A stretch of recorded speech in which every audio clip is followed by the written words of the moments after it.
kuna wakati sio kwamba tuna usingizi hadi tunalala. Kuna wakati sio kwamba tuna uchovu sana ya kwamba tunalala, lakini kwa sababu tu inabidi tupumzike, lakini sio kwamba tuna uhuru bila kupumzika.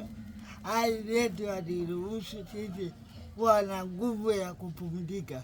Kila tukijiangalia tunajiona kwamba sisi sio kupumzika, kwa sababu wengi hatuna kitu, hatuna jambo ambalo linaweza kutupa nguvu la mapumziko. Sio kukia na lala na usingizi, ni kwamba tu ameamua kujiegesha tu ili mawazo yake ya maisha yapate kupungua.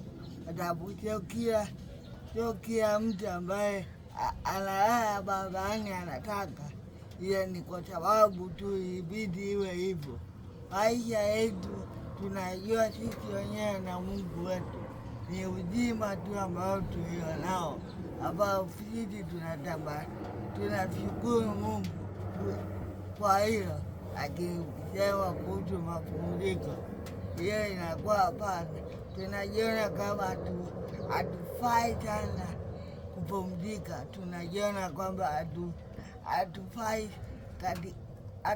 hata kupata muda wa mapumziko, kwa sababu kila siku tunapata hela ndogo ambayo inatufanya sisi tuwe wazima hadi sasa hivi. Mungu naomba tusaidie, kwa sababu unatuona hali zetu, unatuona jinsi tulivyo. Kikubwa ni kwamba sisi tuombe tu uzima.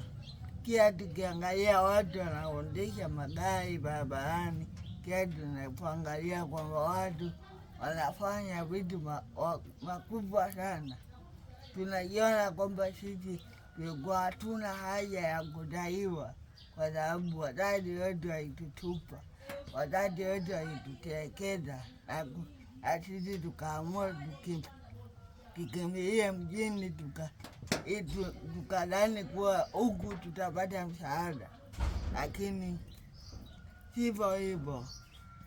Tunaishia tu kusikitika kila siku, tunaishia tu kusema ni bora tungekaa huko na kufa njaa.